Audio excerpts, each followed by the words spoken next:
Kwimfanekiso ye-CCTV evezwe enkantolo, uBafana Mahungela ubonakala ephuma epaki esegqoke isikibha esilihlaza sikaKluyts ayesigqoke ngaphambi kokuthi abulawe.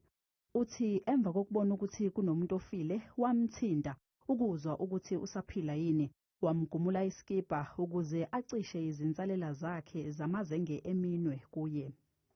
How did you react upon realizing that I have touched the body? I'm gonna be the one that they blame for the death. Yes. So I took the clothes. What did you do thereafter? I ran. No, you took the clothes first? Yeah, and then I ran, yeah. Then you ran? Emva kwalokho uthi wabaleka waya la ahlala khona ngoba eshaqekile. Were you running away?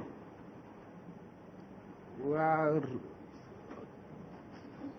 yeah, somehow, yeah, I was running away in a way. Why were you running away?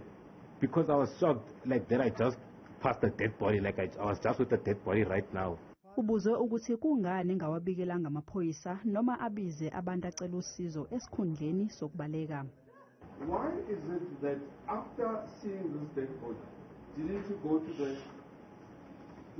go back to the restaurant to report, no, go to the police, but instead went to rest?